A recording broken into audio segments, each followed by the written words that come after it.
por el chat. Está activado, profe. Aún está ingresando gente. Bien, atento que veo que no hay ninguna consulta. Vamos a retomar la clase que habíamos dejado. Estábamos ya transitando la parte de transformación de gases. Voy a retomar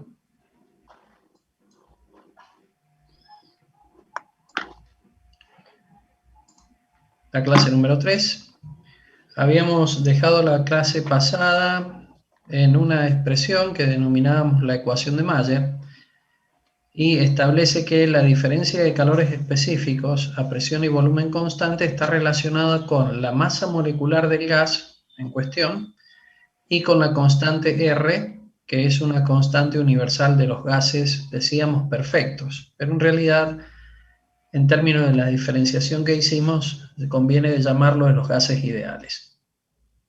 En primer lugar, vamos a decir que el calor específico a presión constante, como ven allí en la ecuación de Mayer, es de mayor cuantía que el calor específico a volumen constante. Pero básicamente, ¿qué es? Antes de explicarlo, veo que Brenda me levanta la mano, necesita hacer alguna consulta. Adelante, Brenda, fíjate si podés hablar.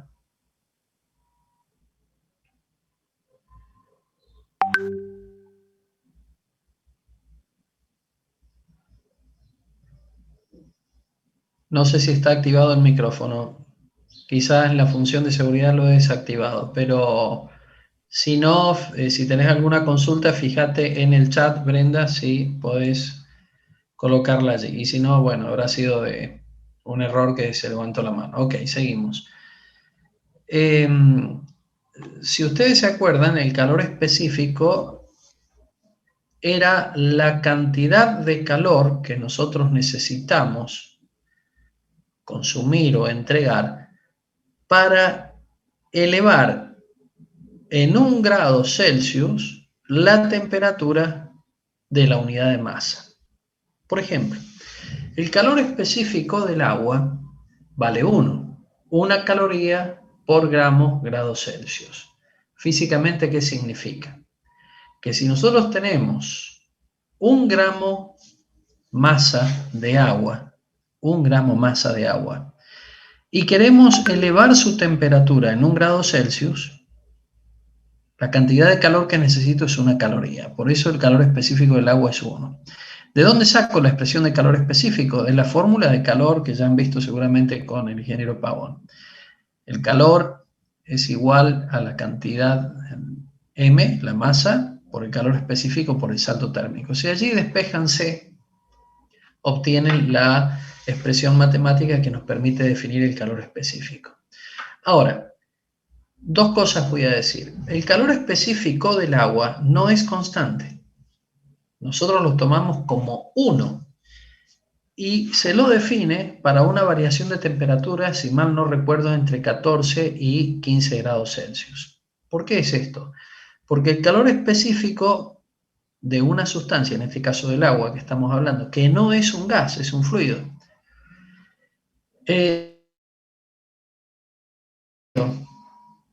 agua en estado líquido próxima a pasar al sólido y entre 100 agua en estado líquido próxima a pasar a vapor, en ese rango entre 0 y 100, el calor específico del agua es variable. Ahora, esta variación de calor específico del agua es tan pequeña que la consideramos como que no existe, como que el calor específico del agua vale 1 en todo ese rango de temperatura. Pero se observa experimentalmente también que ya salgamos del fluido, del agua como fluido y pasemos al gas propiamente dicho, a un gas.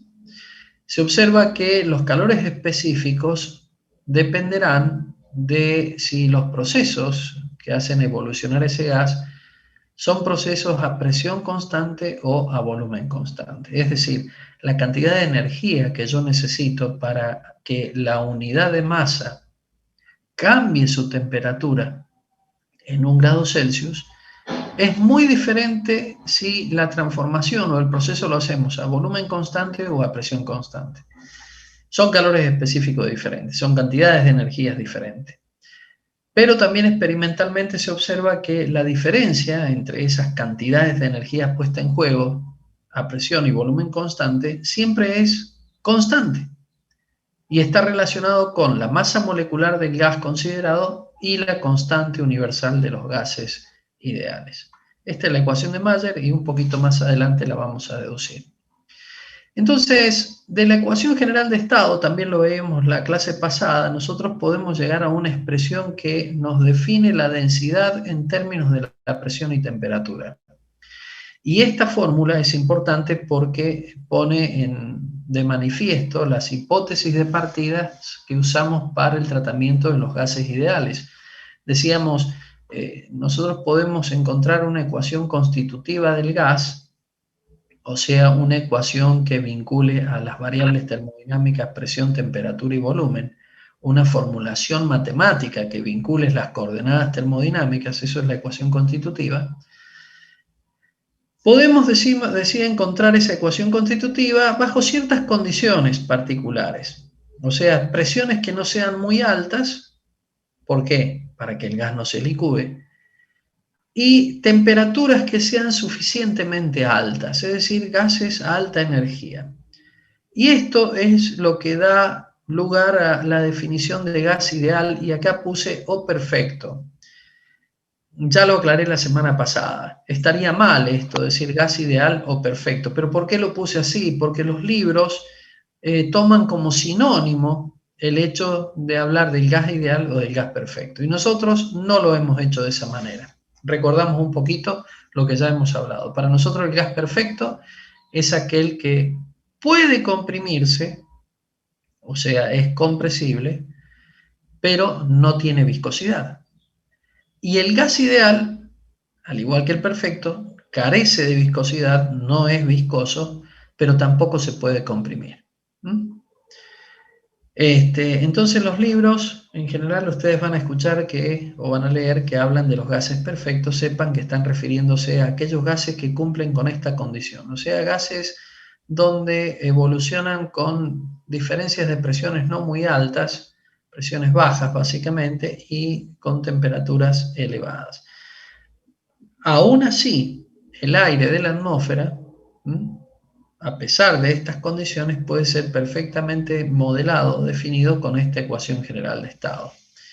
Y les decía, acá en el apunte he colocado un caso de ejemplo, que justamente es la composición química del aire, que es un gas, y cómo se trata a este gas bajo la formulación de la ecuación general de estado. Aparece allí la constante la constante propia del gas, del aire, que se obtiene a partir de la constante universal de los gases perfectos dividido en la masa molecular del aire, en donde al aire lo consideramos como si fuera exclusivamente oxígeno. Entonces la masa molecular, como la molécula es biatómica, se la toma como 32. A partir de allí, R' nos da el valor en unidades del sistema internacional, Joule para la energía, kilogramo masa Kelvin, de 287.06. Ese es el valor que nosotros vamos a utilizar aquí, R'. Cuando colocamos R', estamos haciendo referencia a la constante particular de un gas. En cambio, cuando hablamos de R, hacemos referencia a la constante universal de los gases. Ahora, fíjense un detalle, creo que en el práctico, en el primer ejercicio del práctico donde trabajan con gases, creo que lo nombran en forma invertida. Creo que R' es la constante universal de los gases y R es la constante para cada gas. Tengan en cuenta ese detalle para que no exista confusión. Por otro lado, la presión de 1,01325 bares, que serían 101.325 pascales, y la temperatura de 15 grados Celsius a una altura o una cota cero es lo que se definen como las condiciones iniciales para este gas tipo, que lo vamos a hacer evolucionar haciendo modificar las condiciones termodinámicas, o sea, se modifican la presión y la temperatura, el volumen lo vamos a considerar como constante, y entonces bajo estas condiciones o punto de partida, nosotros sabemos experimentalmente que la temperatura disminuye 6,5 grados por cada kilómetro de altitud, lo que es lo mismo a 1 grado por cada 180 metros aproximadamente. De esa manera, pero apoyándonos en la ecuación general de estado, decía, de esa manera podemos encontrar funcionales tanto para la presión como para la temperatura y relacionando estas dos para la densidad. Estas fórmulas son válidas entre 0 y 11 kilómetros de altura, por ejemplo, que es en donde se producen la mayor cantidad de fenómenos meteorológicos y donde nuestras máquinas, las que nos interesan, evolucionan entre 0, nivel del mar, y 11 kilómetros de altura. Por ejemplo, los vuelos de crucero están entre 10 y 12 kilómetros de altura. Y se utilizan, como les decía el otro día, estas ecuaciones para modelar la atmósfera. Bien, dejando entonces ahora el tema de la ecuación general de estado, porque la vamos a usar más adelante en procesos termodinámicos, entramos de lleno a lo que es el trabajo en un proceso termodinámico. En primer lugar, vamos a considerar un gas que está confinado en este cilindro, con un pistón que puede desplazarse axialmente, como muestra la figura, y ese gas se encuentra a determinada presión, volumen, y no lo escribí acá, pero a determinada temperatura también. Suponemos que los procesos son ideales, o sea que no hay fricción entre el cilindro y el pistón cuando el pistón se desplaza hacia derecha o izquierda. Entonces, fíjense ustedes que de la posición mostrada, nosotros podemos producir una compresión o podemos producir una expansión cuando generamos mayor volumen para el gas que se encuentra confinado. El área del cilindro de empuje vale pi sobre 4 por el diámetro al cuadrado. Y a partir de este modelo tan sencillo, con fricción nula, nosotros vamos a establecer los procesos termodinámicos y fundamentalmente cómo se calcula el trabajo en las transformaciones. Entonces, si nosotros ejercemos una fuerza, o sea, ente externo ejerce una fuerza sobre el pistón, haciendo que el pistón se desplace hacia la izquierda, el gas se opone a ese movimiento porque se le está quitando volumen, es decir, la misma cantidad de moles tiene que quedar confinado ahora en un volumen más pequeño, y esto hace que el número de choques de partículas que constituyen el gas contra la pared del recipiente y contra la superficie del émbolo aumente, y por lo tanto genera una resistencia. Esa resistencia se ve macroscópicamente como un incremento de presión. Ahora, de física 1 nosotros sabemos que el trabajo, por definición, es el producto escalar entre el vector fuerza y el vector desplazamiento. Si la posición inicial es donde está el cursor y la posición final está dada donde coloco ahora el cursor, el vector desplazamiento es un vector que va de derecha a izquierda y cuya longitud o módulo es diferencial de x. El vector fuerza es el que está mostrado, pero fíjense que el sentido del vector fuerza y el sentido del vector desplazamiento para una compresión, o sea, para un movimiento de derecha a izquierda, son coincidentes. O sea, el ángulo es 0 grados. Entonces, en el producto escalar, coseno de 0 vale 1.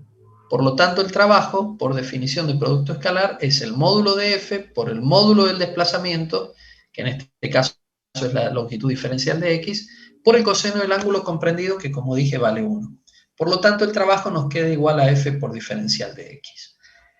Pero la fuerza que se genera en la cabeza del pistón, o sea, en el émbolo, la fuerza, ¿de dónde proviene? De la presión del gas confinado. Entonces, cuando esa presión que está aplicada en toda la cara del pistón, actuando en toda la cara del pistón en forma uniforme, la multiplicamos por el área donde ésta actúa, obtenemos la fuerza, que se opone al agente externo que produce la fuerza F. Es decir, el agente externo entrega la fuerza F sobre el pistón para que éste se desplace hacia la izquierda, comprimiendo el gas, pero a su vez el gas genera una resistencia opuesta a la fuerza F. Si la resistencia que ofrece el gas es idéntica a la fuerza F aplicada, lo que sucede es que, en todo caso, el pistón quedará quieto, o si se mueve de derecha a izquierda, lo hace con velocidad constante. Mucha atención en esto. Lo hace con velocidad constante. Si la velocidad es constante, la aceleración es nula. Si la aceleración es cero, la fuerza es cero. Pero yo estoy diciendo que acá hay una fuerza aplicada. Claro, esta es la fuerza activa. Pero internamente aquí, el gas, a través de la presión aplicada en el área A, genera una fuerza reactiva. Es decir, una fuerza de igual intensidad, de igual dirección, pero de sentido contrario a la fuerza F. Por lo tanto, F menos F igual a 0. Por la segunda ley de Newton, si F es igual a 0, M por A es 0. Pero como M no puede ser 0 porque tenemos un gas confinado, entonces la aceleración es 0. Y si la aceleración es 0, nosotros podemos concluir dos cosas. Número uno, que el pistón no se mueve. No tendría sentido todo lo que estamos hablando. Y número dos, que el pistón sí se mueve, produzco una compresión, porque paso de este estado inicial a este estado final, sí se mueve el pistón, pero lo hace con velocidad constante. Entonces, en ese caso, lo que nosotros estamos observando es justamente que no hay variación de energía cinética en el pistón, porque la fuerza aplicada es idéntica a la fuerza antagónica que se opone y que la genera el gas sobre el mismo pistón. Entonces el pistón se mueve con velocidad constante. Ahora, el producto área, la cantidad esta de superficie, esta cantidad de metros cuadrados, centímetros cuadrados, multiplicado por una longitud, metros, me dará metros cúbicos. Entonces aquí nos queda P por diferencial de B. Ahora, fíjense que en un proceso termodinámico el trabajo es igual al producto de la presión por la variación de volumen. Es decir, siempre que opere una modificación de volumen, sea presión constante o no, no importa, pero siempre que se observe una variación de volumen, estará involucrado un cierto trabajo desarrollado. Como aquí el desplazamiento es pequeño, el volumen generado también lo es, y por lo tanto el trabajo es elemental, es decir, es un trabajo pequeño.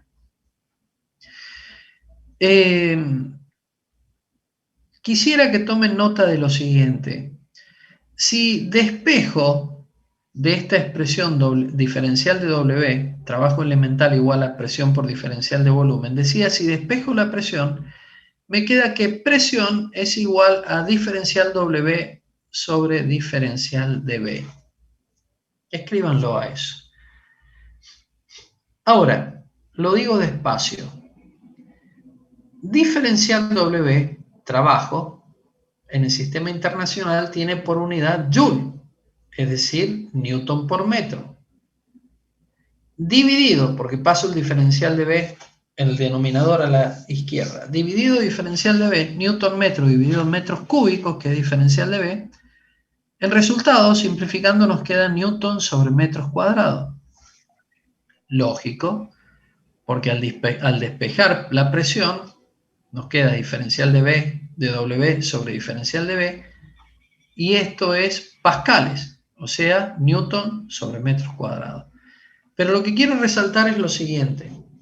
Puedo pensar a la presión, este es un concepto muy fuerte, muy importante, puedo pensar siempre a la presión como determinada cantidad de energía por unidad de volumen. Y ustedes me van a decir, pero cuidado, esto es trabajo, no es energía. Sí, eso es verdad, pero recuerden que el trabajo es un mecanismo de transferencia de energía igual que el calor. Es más, alguna bibliografía dice que trabajo y energía son dos manifestaciones distintas de una misma realidad. Entonces, si bien la clase pasada yo les decía que el trabajo en rigor de verdad es un mecanismo de transferencia de energía, tampoco cometemos error diciendo que el trabajo es una forma de energía en sí misma. En este punto y para los ejercicios hay que considerar cuál es la convención de signos que utilizamos. Fíjense una cosa, si el gas se comprime, es el caso que analizábamos recién, esto nos dice que el trabajo es negativo. ¿Por qué sucede esto?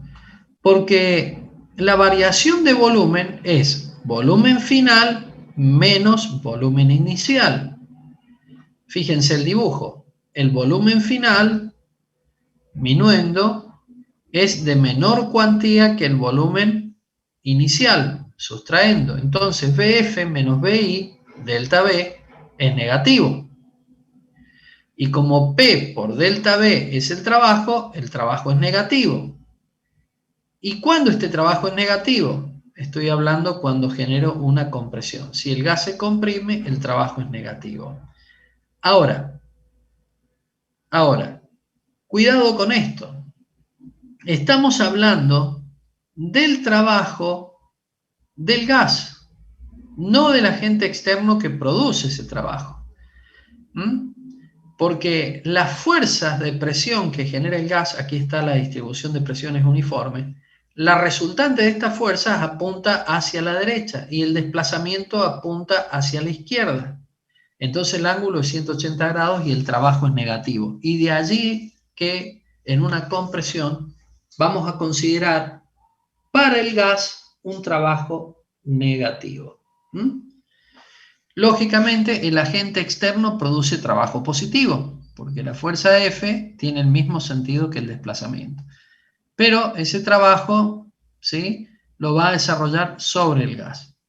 Ahora, si el gas se expande, el trabajo interno, cuando yo digo trabajo interno, me refiero al trabajo del gas, es positivo.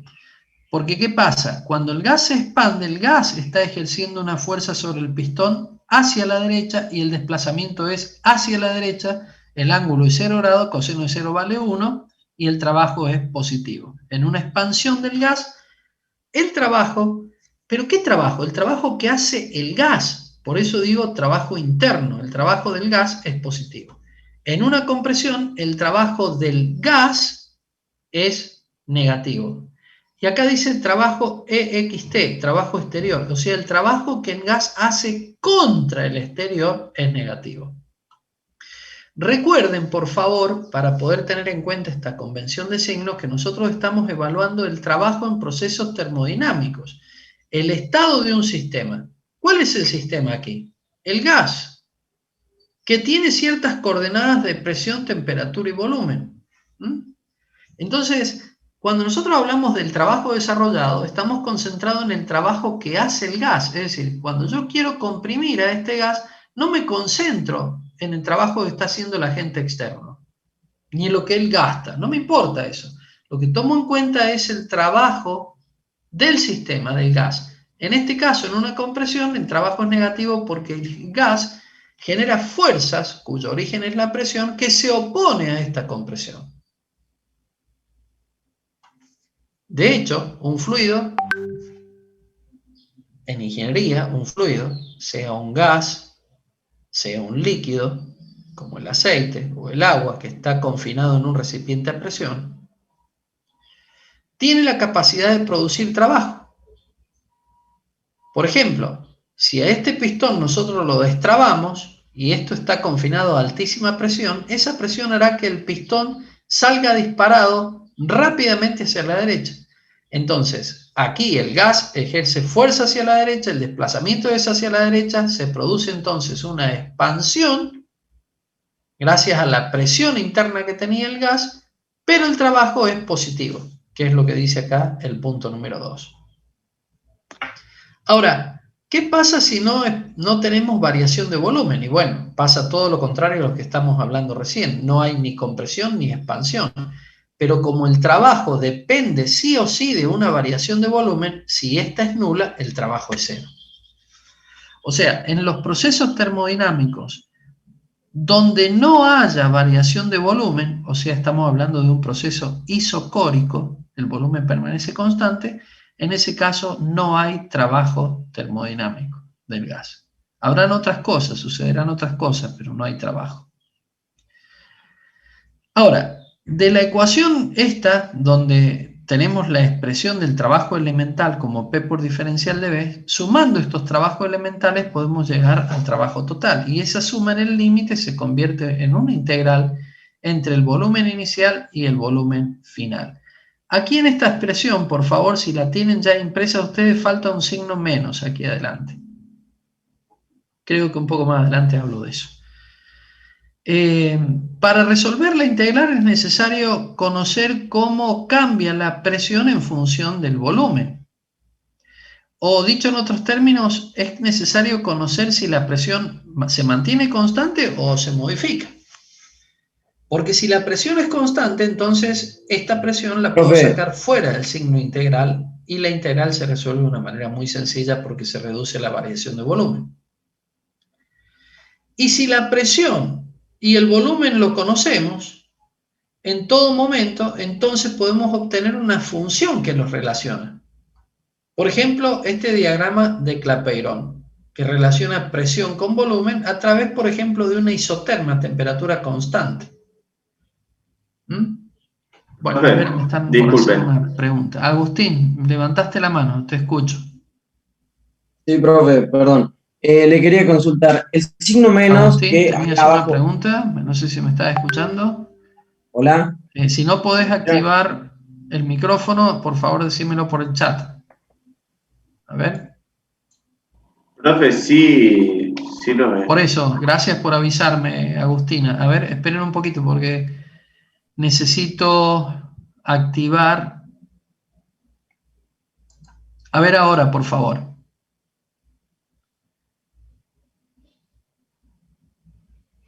A ver, por favor, intenten ahora hablarme. Cambié la configuración. Agustín, te estoy viendo en el chat.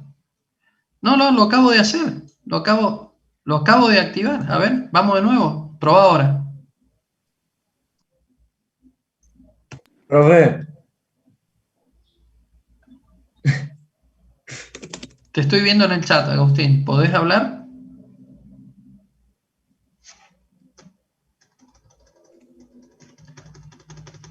Sí, lo tenía al 50% el volumen. Perdón, no me había dado cuenta de eso. Discúlpenme. ¿Me escucha o no? Ahora sí te escucho, Agustín. Adelante. Le quería consultar, más abajo igual lo dice que es igual al área con signo negativo situado bajo la curva. Pero el signo negativo ese lo pongo tipo para ponerlo en la fórmula de trabajo ahí, antes del integral, adentro del integral. Acá, donde está el cursor, mirá. Perfecto. Sí. Un poquito más, claro, un poquito más adelante te voy a mostrar por qué va ese signo negativo. Ese signo negativo tiene que estar acá afuera porque las variaciones de volumen pueden ser positivas o negativas. Tiene que ver con esto, ¿ves? Si te fijas, esto que te da trabajo negativo o trabajo positivo tiene que ver con esta figura. Pero mucha atención, no con esta fuerza.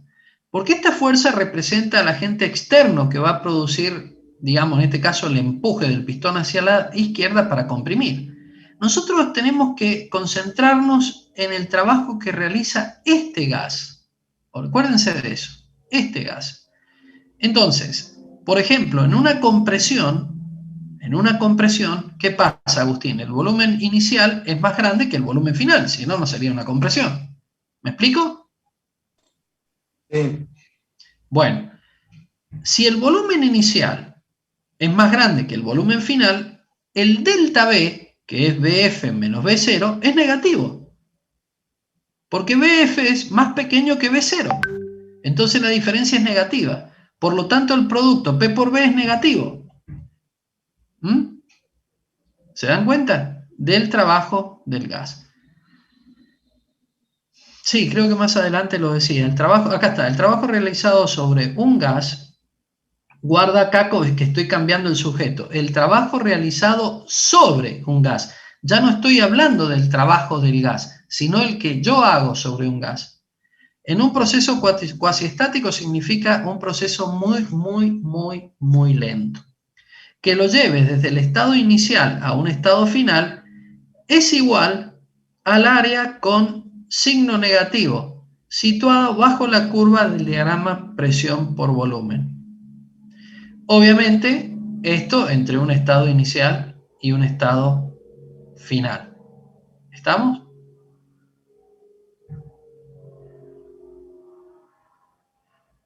Bueno, tengan en cuenta Sí, esta profe, figura. perdón. Ahí ven el Sí, micrófono. Bien, entendí. Muchas gracias. ok.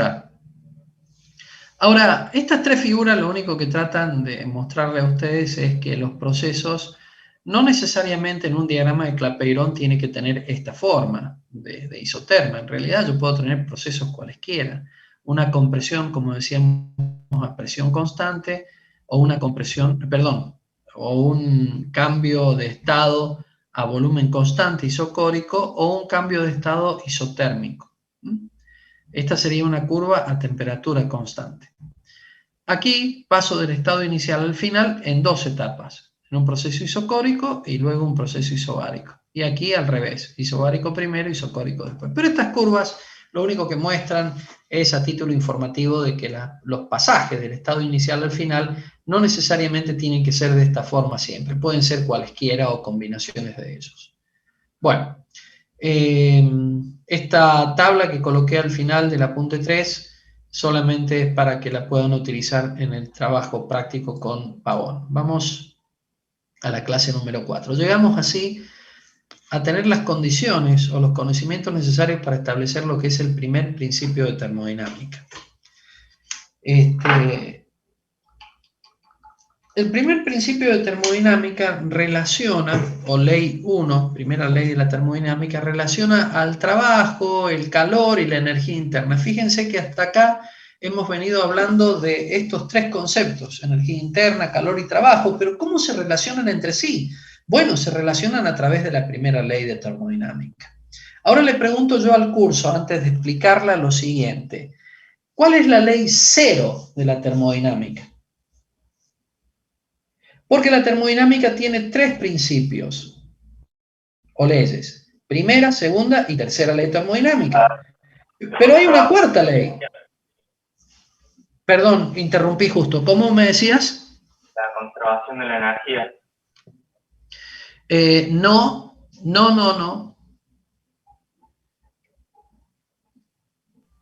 Profe, Nosotros tenemos la primera, segunda y tercera ley de termodinámica, que es lo que vamos a ver, pero en realidad las leyes de la termodinámica son 4. la ley 0 decía que Exacto. si los... La ley 0 Exacto. decía que si los objetos A y B están por separado en equilibrio térmico con un tercer objeto C, en tal caso A y B están en equilibrio entre sí. Claro, muy bien. Esa es la ley 0 de termodinámica. Y esa ley 0 de termodinámica, que parece muy sonsa, en realidad lo que permite es construir un aparato que se denomina termómetro. Ese cuerpo C que mencionabas vos, ese es el termómetro, independiente de A y B. Pero ese termómetro que tiene la posibilidad de tener una sustancia termométrica, es decir, una sustancia que cambie alguna propiedad con el estado térmico, eso nos va a permitir a nosotros evaluar a su vez con ese cuerpo C estados térmicos de A y B. Y como bien decías vos, si el cuerpo C está en equilibrio con A, por un lado, y luego lo pruebo con B y también está en equilibrio con B, ergo A y B están en equilibrio térmico. Porque a nosotros no nos interesa el cuerpo C, a nosotros nos interesa analizar, verificar, tomar en consideración qué pasa con A y B. Recuerden esto, escuchen. Yo no puedo llevar dos cuerpos A y B y por medio del tacto, que es una valoración sensitiva o humana, y por ende subjetiva, decir que A y B están en equilibrio térmico porque los toco con la mano y a mi entender están en equilibrio térmico. No puedo hacer eso. ¿Por qué? Porque es una valoración subjetiva. Yo, sujeto, digo que están en equilibrio térmico, pero y bueno, qué sé yo, ¿por qué? Porque así lo siento. Pero viene un compañero al mismo recinto, los toca y dice, no, para un poco, no están en equilibrio térmico. Yo siento que A o B está más caliente uno que el otro. Y habrían tantas opiniones como personas se atrevieran a tocar con el tacto a estos cuerpos y emitir un juicio de valor. La física no puede manejarse de esa manera. Eso nos lleva a situaciones de ambigüedad. Entonces, la historia acá, que fue el punto de partida de la materia, es cómo defino el estado térmico de un sistema. Lo tengo que definir al estado térmico de un sistema por medio, escuchen esto, de una variable macroscópica. ¿Qué significa variable macroscópica? Algo que cambie. Porque si el estado térmico cambia, y habrá algo que cambie. Esa es la variable, por eso variable. ¿Y por qué macroscópica? Y porque lo tengo que ver, tengo que observar de alguna manera por medio de un proceso de medición. Recuerden que medir es comparar. Realizar por medio de un proceso de medición una cuantificación y decir, bueno, tengo un ente externo a mis sentido sensorial del tacto que me permite establecer una marca, coloco ese ente externo, en este caso el cuerpo C, lo pongo en contacto con A, hasta que esta variable termométrica, que puede ser una columna de mercurio, de alcohol o alguna otra propiedad física que se altera con el estado térmico, alcance un equilibrio y allí realice una marca. Luego vuelvo todas las condiciones iniciales, dejando pasar un cierto tiempo en donde el contacto no sea estrecho, y es un contacto de tipo térmico, no físico, y me voy ahora al contacto térmico entre el cuerpo C y el cuerpo B. Y si esta variable termométrica, que puede ser la dilatación de una columna de mercurio, atento, el equilibrio entre C y B de estado térmico, lleva a esa columna de mercurio a la misma marca, a enrazarse en la misma marca, digo, epa, caramba, el cuerpo A le hace algo a C. Luego el cuerpo B le hace el mismo algo a C, porque la columna termométrica por el capilar llega a la misma marca. Allí decimos entonces que están a la misma temperatura, porque con ese cuerpo C, que denominamos termómetro, que aprovecha una propiedad termométrica que depende del estado térmico de los sistemas, con ese cuerpo C nosotros podemos medir una variable macroscópica que se ha dado en llamar temperatura. Pero la temperatura no es el estado térmico. La temperatura es la manifestación externa de algo que tiene el sistema, que es el estado térmico. Ajá, y ustedes me dirán, ¿y qué es ese algo que tiene el sistema que se llama estado térmico? No lo entiendo. ¿Qué me quiere decir usted con estado térmico que tiene el sistema? Escuchen esto. Es el nivel de agitación térmica molecular. ¡Qué piola! Nivel de agitación térmica molecular. Sigo sin entender. ¿Qué es el nivel de agitación térmica molecular que usted me dice que es el estado térmico? Es el nivel de energía cinética con que se están moviendo las partículas dentro de ese recipiente donde están confinadas. Como esas partículas se mueven en forma aleatoria, en movimiento browniano, el hecho de moverse y tener masa poseen energía cinética. Entonces necesito cuantificar de alguna manera ese nivel de energía cinética y lo hago metiendo el termómetro C y generando una marca, eso es la temperatura. Punto, no quiero seguir avanzando sobre eso. Hasta acá, todo el razonamiento que hago está basado en la ley cero de la termodinámica. ¿Por qué se llamó ley cero de la termodinámica? Porque lamentablemente esta ley tendría que haberse conocido, este principio físico tendría que haberse conocido antes de conocer lo que vamos a hablar ahora. Por eso se le dio en llamar ley cero de la termodinámica. Es increíble. Se conoció la primera, segunda y tercera ley de termodinámica y luego para ajustar definiciones tuvo que generarse el concepto de ley cero que nos lleva a la definición de temperatura y con ella a la construcción de termómetros. Y ya que estamos en esto, una palabra final. El termómetro de gas, que yo se los pasé en la clase primero se los pasé en forma independiente porque ustedes me lo pidieron, y luego lo pasé en la clase número 1, no sé si les ha llegado por autogestión. Es importante porque el termómetro de gas a volumen constante, puede ser a presión también, pero a volumen constante, que es el que yo le envié, lo que hace es, ante los cambios de estados térmicos, mover, ¿no es cierto?, una columna para modificar la presión del líquido confinado en esa columna y gracias a esa modificación de presión mantener el volumen constante del gas. Esa es la premisa. Mantengamos constante el volumen del gas. Bueno, fantástico, pero para mantener constante el volumen del gas tengo que aumentar o bajar la presión. Y la presión está relacionada con la temperatura. Ergo, estoy midiendo temperatura, no presiones. Me interesa la temperatura. ¿Qué relaciona? Y a esta idea quiero que ustedes la fijen en la cabeza. Que la temperatura es una expresión macroscópica, una propiedad macroscópica medible con un termómetro, pero lo que está midiendo la temperatura es el estado térmico del sistema. No son sinónimos. El estado térmico es algo que tiene el sistema asociado a su energía cinética molecular. Y la temperatura lo pone de manifiesto. A mayor temperatura, mayor agitación térmica molecular. A menor temperatura, menor agitación térmica molecular. Y el termómetro de gas les decía que era importante porque nos permite establecer una escala de temperatura o una escala termométrica que da lugar a la escala absoluta de temperatura o escala termodinámica. Escala que además nos dice que en el cero absoluto, 0 Kelvin absoluto, ¿cuánto valdría la energía interna de un sistema que ha llegado al cero absoluto? Escucho opiniones y quien no se anima lo escribe en el chat.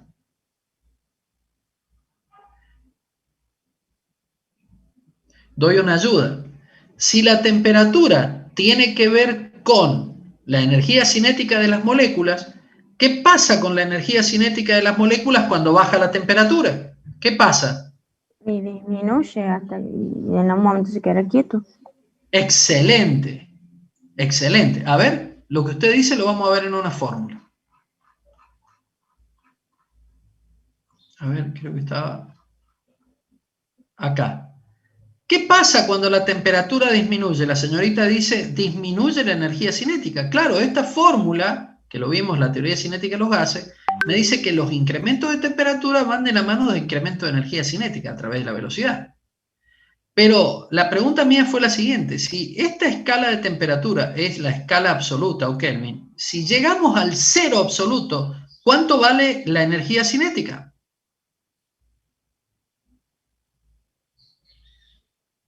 De una molécula. Cero. Muy bien, Ariel.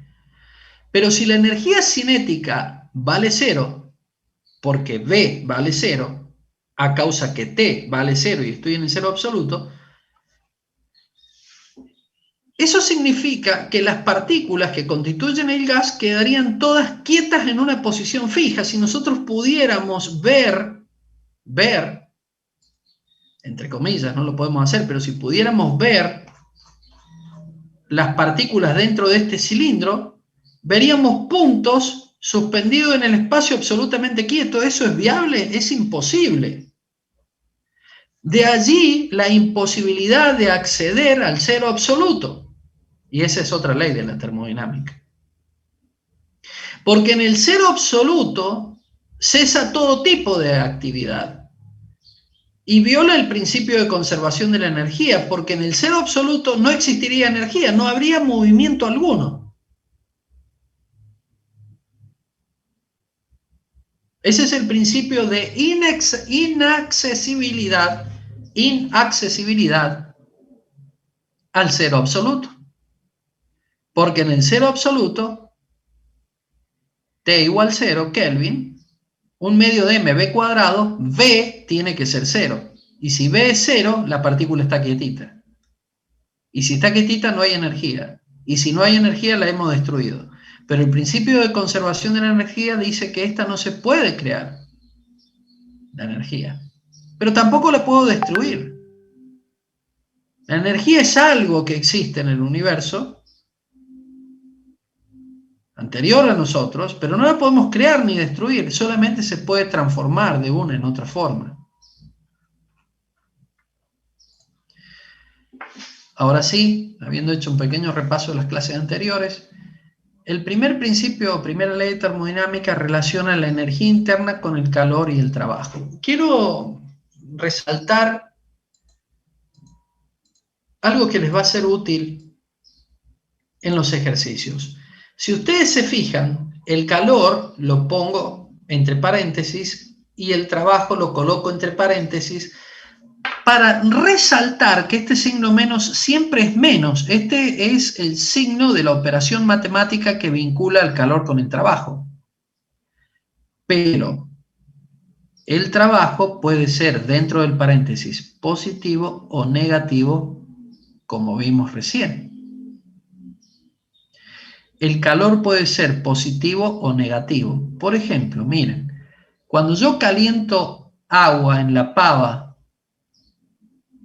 para tomar mate, el sistema agua, confinado en ese recipiente, la pava, está recibiendo calor de la flama, de la llama. Ese calor es positivo porque está entrando en el sistema, entonces aquí sería más. En una compresión, el delta V, dijimos, es negativo. Entonces, desde el punto de vista del gas, recuerden que acá hablaba del agua, ahora desde el punto de vista del gas, o del agua, si la quiero comprimir, desde el punto de vista del sistema que estoy analizando, gas o agua, la variación de volumen es negativa. Porque el fluido se opone a que yo lo comprima. Genera una fuerza opuesta a la que yo le hago. Pero el desplazamiento es en sentido contrario a la fuerza que genera el gas, el trabajo es negativo. Entonces, este signo menos del trabajo, con este signo menos de la operación matemática, hace que esto sea positivo. Pregunto hasta acá, lo que acabo de hablar del ejemplo, lo voy a repetir para ver si lo pueden entender y veamos cómo trabaja este primer principio de termodinámica. Vamos de nuevo. Imaginemos que yo tengo un litro de gas o n moles de un gas confinado en un recipiente. Y le agrego calor, o sea, caliento a ese gas. Como el calor es energía en tránsito y yo lo estoy generando de alguna manera con un soplete, con un encendedor, con un fósforo, como tú quieras. Pero como yo estoy entregando calor al gas, el calor es energía en tránsito, yo le estoy entregando energía a ese gas encerrado en forma de calor. Ese calor está fluyendo hacia el gas encerrado, el calor es positivo. Pero además se me ocurre comprimirlo, porque tengo la posibilidad de empujar un pistón dentro de un cilindro donde tengo el gas. Al comprimirlo, la variación de volumen es negativa, la presión del gas quiere oponerse a que yo lo comprima, entonces el trabajo es negativo. Este signo menos dentro del paréntesis, con este signo menos se transforma en más. Entonces, la primera ley de termodinámica aplicada a esta experiencia hipotética hace que me quede la cantidad. Vamos a ponerle joules. 1000 joules de calor menos más 1000 joules de trabajo externo. ¿Cuánto nos da? Una variación de energía interna de 2000 joules. ¿Qué significa? La primera ley de termodinámica me está diciendo que yo le he entregado 1000 joules en forma de calor, calentando, y le he entregado 1000 joules en forma de trabajo porque lo he comprimido. De modo entonces que ese gas confinado en el recipiente, que lo comprimí y lo calenté, ha incrementado su energía interna. Atento que delta U me da 1000 más 1000, 2000 joules. ¿Y físicamente qué significa que delta U me da positivo? como todo delta en física, delta U es UF, energía interna final, menos U0, energía interna inicial. Esto significa que antes de calentar el gas y antes de comprimir a ese gas tenía un cierto nivel de energía interna. No me importa el valor de energía interna, yo le llamo U0. Pero terminado el proceso de calentamiento y compresión, ahora el gas tiene una energía interna UF mayor a la U0. Por lo tanto, la diferencia UF menos U0 es positiva. En este caso, 2000 joules. El gas ha incrementado su energía interna. El gas ha modificado su estado térmico. Las moléculas que inicialmente tenían un movimiento browniano, o sea, un movimiento caótico dentro del recipiente, con determinada energía cinética, ahora siguen teniendo un movimiento azaroso, browniano, pero mucho más agitado, mayor energía cinética. Y si hay más energía cinética, se ha incrementado la temperatura.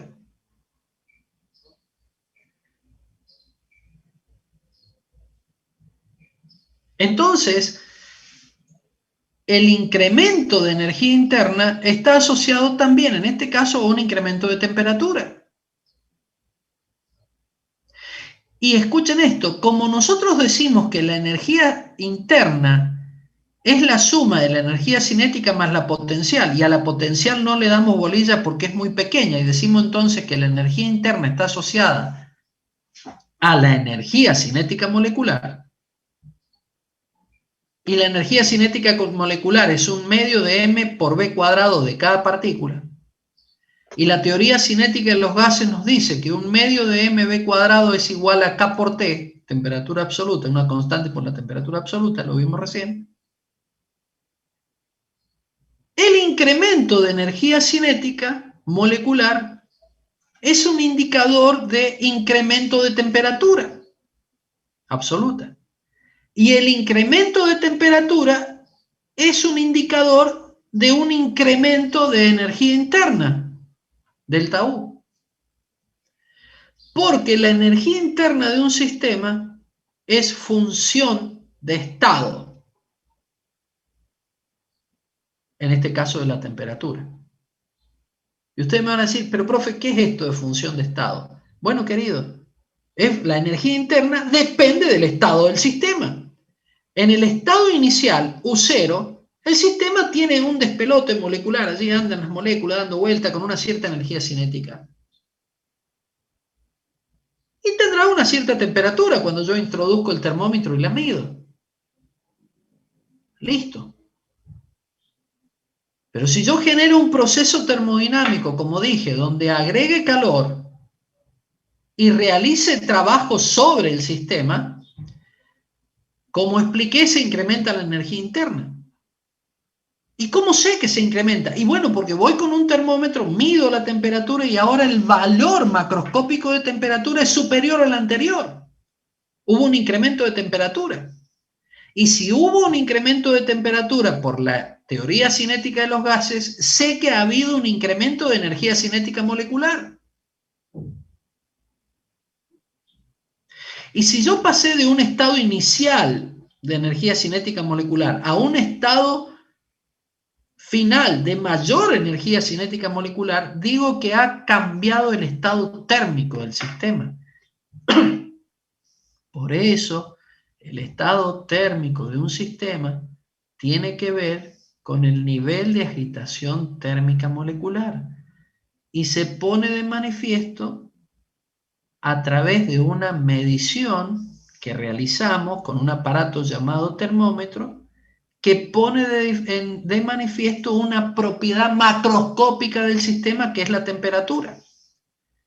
Y ustedes dirán, pero ¿por qué hace tanto énfasis en propiedad macroscópica? Porque la temperatura, que mido con el termómetro, es un valor macro referencial de todo el sistema. Pero el sistema está formado por millones de moléculas que tienen velocidad cada una de ellas. Entonces yo no tengo la posibilidad de medir la velocidad de cada una de esas moléculas. Lo que puedo medir es un algo que las represente a todas. Y ese algo que representa a todas, eso recibe la palabra de macro. Es la temperatura. Me detengo un segundo aquí. Pregunto a la clase. ¿Se entiende lo que acabo de explicar? Tiene mucha relación con lo que hemos venido discutiendo desde la primera clase. Estoy mirando el chat por si quieren responderme por el chat o si quieren activar por micrófono y hacerme una pregunta, adelante, por favor. No quiero avanzar sin que quede bien claro esto, porque en los exámenes finales, orales, pregunto qué es la energía interna y no me responden. Y no entiendo por qué no me responden si lo estoy explicando con claridad y lo repito de una forma y de otra. Se reentiende. Gracias, Ana. Agostina lo mismo. Ok, ahora seguimos. Me tomo un mate y seguimos. Entonces, el primer principio de termodinámicas, chicos, pone de manifiesto cómo cambia el estado térmico de un sistema, modelado ese estado térmico, por algo que nosotros llamamos energía interna del sistema. Y sabemos por la experiencia, sabemos que la energía interna de un sistema cambia si nosotros le agregamos le agregamos o le quitamos calor, hacemos trabajo sobre el sistema o que el sistema realice trabajo hacia el exterior. Por lo tanto, fíjense que en esta expresión que vincula la energía interna al calor y al trabajo, nosotros esta expresión lo que nos está diciendo es, mirá, hay una forma de modificar la energía interna de un sistema. Y es agregándole calor o quitándole calor. Si le agrego positivo Q, si le quito negativo Q. Realizando trabajo sobre el sistema cuando lo comprimo, trabajo negativo, o que el sistema haga trabajo sobre el medio externo, en cuyo caso el trabajo es positivo. Y ustedes me van a decir, a ver, deme un ejemplo donde el sistema haga trabajo contra el exterior. Bueno, cuando vos vas con el auto y cargas gas en el tubo, ese gas, cuando se llenó el tubo, ¿no es cierto? Si ustedes se fijan en el manómetro de la estación de servicio del auto, está a 200 bares. Eso por norma está a 200 bares de presión. Ok. O 200 atmósferas, porque un bar es una atmósfera. Entonces, a medida que yo voy consumiendo el gas con el motor del auto, ese gas está realizando un trabajo contra el medio exterior, porque cuando el cilindro prácticamente está casi vacío, ya no hay presión adentro del cilindro como para alimentar el sistema de combustible del auto. Quiere decir que la presión dentro del cilindro va disminuyendo porque a medida que el motor va consumiendo el gas, esa presión va cayendo porque el gas confinado dentro del cilindro produce un trabajo de circulación, llamamos nosotros. El gas confinado dentro del cilindro va empujando, para que ustedes se den una idea más sencilla, va empujando al gas que está dentro de la cañería hasta que llegue al carburador, si el auto es con carburador, o al sistema de admisión, si el auto es con inyección, pero alguien tiene que empujarlo. Alguien lo tiene que sacar del cilindro y llevarlo al múltiple de admisión. Alguien lo tiene que hacer. ¿Quién lo hace? El mismo gas que está confinado en alta presión. Vamos a otro ejemplo. Se produce un incendio y nosotros abrimos el matafuego. Sale el chorro disparado a la atmósfera violentamente y podemos apagar el fuego. ¿Qué hemos hecho? Y apagar el fuego, lo está diciendo. Sí, ya sé, apago el fuego. Ok, pero eso tengo que hacer, tengo que generar un trabajo para poder verificar ese estado físico de incendio a incendio cero. ¿Y quién lo hace? Y bueno, lo hace el polvo que está confinado a presión dentro de este mamotreto que se llama matafuego. Cuando yo abro la válvula, libero a esa presión confinada, energía potencial confinada dentro del matafuego, energía potencial que se pone de manifiesto por la presión que indica el manómetro del matafuego. ¿Por qué se llama energía potencial? Y porque tiene unas ganas de salir atroz, pero va a salir únicamente cuando yo, agente externo, abra la válvula y esta energía pueda manifestarse en energía cinética del chorro que sale tan lejos que llega al centro o al núcleo del incendio. Pero a medida que se va agotando el polvo, que constituye la carga del matafuego, la presión interna va disminuyendo. Bueno, ese trabajo de expulsión del polvo lo realiza el mismo polvo confinado dentro del matafuego a una determinada presión. Ese es un trabajo positivo.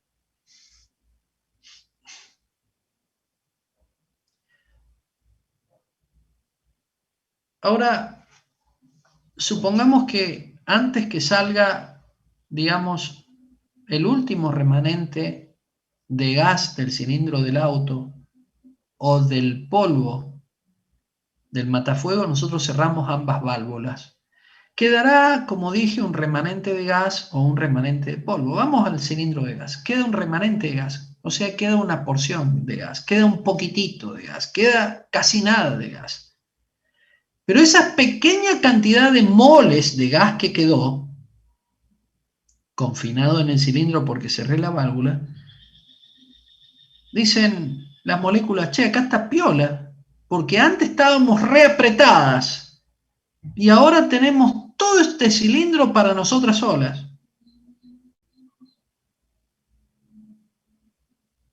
Hay mayor espacio para que ellas se muevan en forma caótica en movimiento browniano.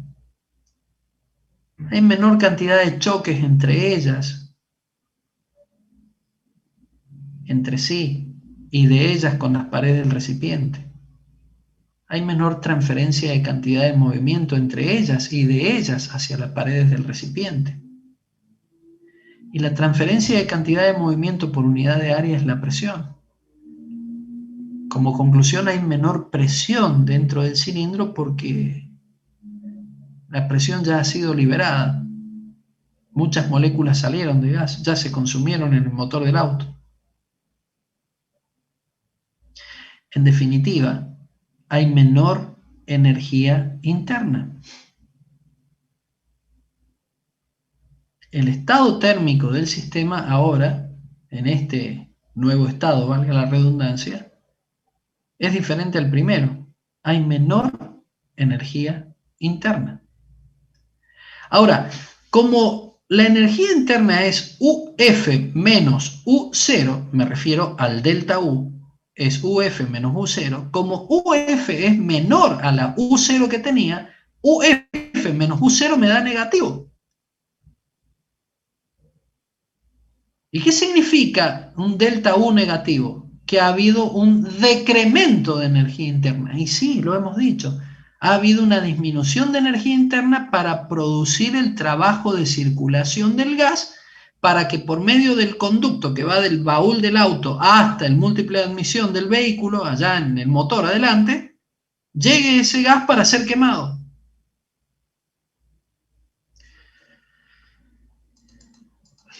De allí entonces la importancia de colocar a Q y a W entre paréntesis, porque esta fórmula escrita de esta manera, en los libros no aparece con el paréntesis, pero me pone de manifiesto el hecho de que tenga en cuenta que Q y W ambos pueden ser positivo o negativo de acuerdo a el sentido del proceso. Creo que un poquito más abajo hablo de esto. Sí, acá abajo. Para ir finalizando, Veamos lo siguiente. Nosotros podemos pasar a una expresión diferencial del primer principio de termodinámica, donde diferencial U va a ser igual a diferencial Q menos diferencial W, donde diferencial de W es igual a P por diferencial de B, lo que veíamos recién. Si el flujo de calor es desde el sistema hacia el medio ambiente, o sea, sale calor, la temperatura disminuye y Q es negativo, lo que les decía recién. Ahora, si yo estoy calentando el gas, si el flujo es desde el medio ambiente, desde la llama de, por ejemplo, un soplete o de una cocina hacia el sistema, la temperatura final es menor a la inicial. TF menos TI vale lo que valga, pero es mayor que 0. Delta T es positivo, aumenta y por lo tanto Q es mayor que 0. Recuerden que Q es igual a M por C por delta T. Como TF es mayor que TI, delta T es positivo, M es positivo y C es netamente positivo, entonces Q es positivo. Cuando el calor entra en el sistema, Q acá lo pongo positivo. Si saco calor del sistema, Q es negativo.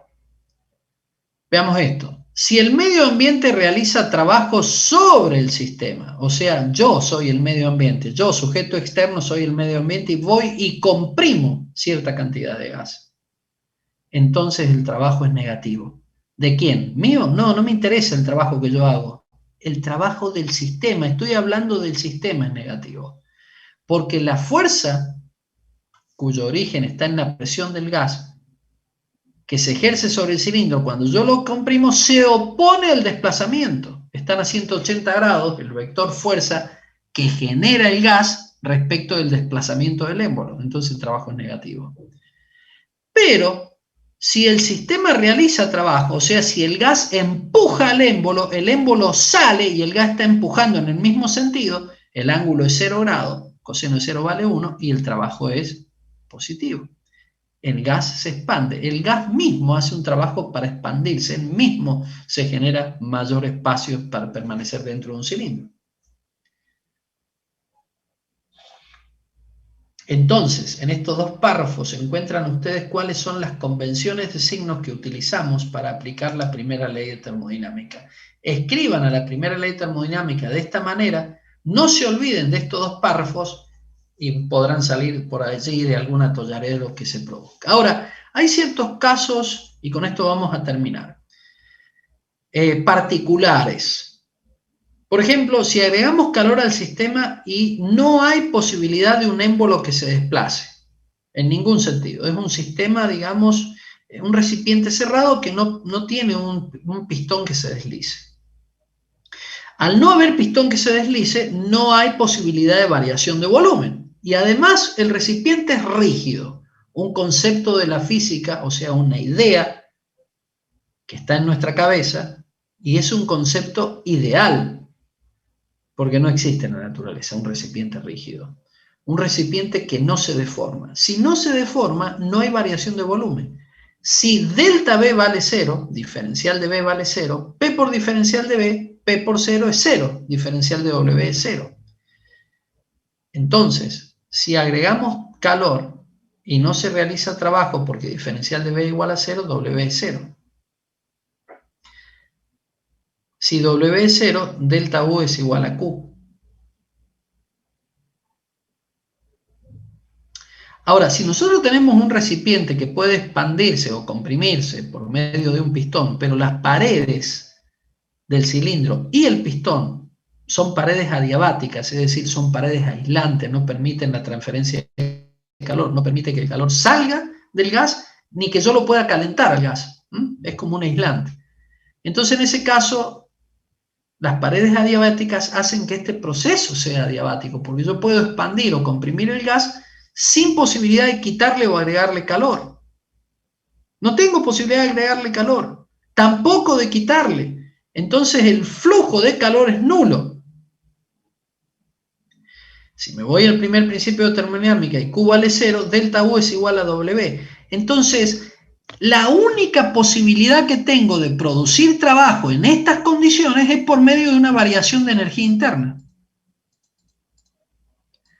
O sea, si yo tengo un émbolo que puede desplazarse en una expansión, Al expandirse el gas, empuja el émbolo, el gas genera una fuerza en el émbolo hacia la derecha y el émbolo se desplaza hacia la derecha.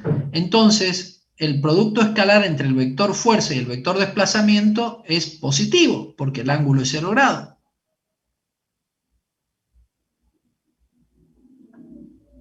Y acá viene la importancia del paréntesis. Si esta cantidad es positiva, lo que está dentro del paréntesis, y esto es 0, porque estoy tomando la hipótesis de que no puedo quitar ni agregar calor, paredes adiabáticas, aislantes, entonces me queda menos paréntesis W, me queda menos más W, o sea, saco el paréntesis y me queda menos W. O sea que delta U es igual a menos W. ¿Qué me dice esta expresión? Y con esto termino. Me dice que el trabajo que yo pueda realizar, yo gas, yo sistema, el gas confinado, el trabajo que pueda hacer, es a expensas de su energía interna. Porque la energía interna final va a ser menor a la inicial. Entonces, UF menos U0 es negativo. Si el minuendo es menor que el sustraendo, es negativo. Ha habido una pérdida de energía interna del gas para generar trabajo. Y escuchen muy bien, cuando yo digo pérdida de energía no me estoy refiriendo a una destrucción de la energía. Porque si el gas perdió 200 joules de energía, cayó su energía final respecto de la inicial en 200 joules, esos 200 joules no se han perdido, no se han destruido, no desaparecieron. Hay 200 joules en trabajo efectuado.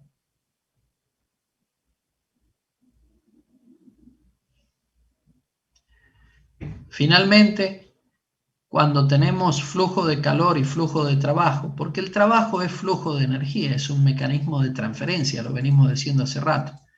Finalmente, cuando ambas cosas se ponen en juego, el trabajo y el calor, ambas cosas, ambos flujos, ambas transferencias de trabajo y de calor van a alterar la energía interna del sistema, y esto es lo que considera la primera ley de termodinámica. La primera ley de termodinámica, en definitiva, lo decimos de otra manera,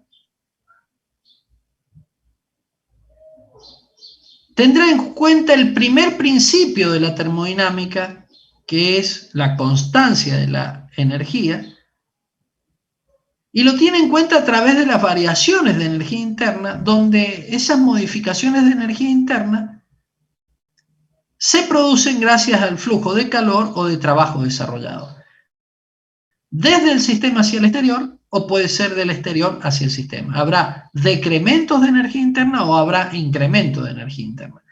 Pero cuidado, siempre hay que tener en cuenta el flujo de calor y el flujo de trabajo, cada uno con su signo.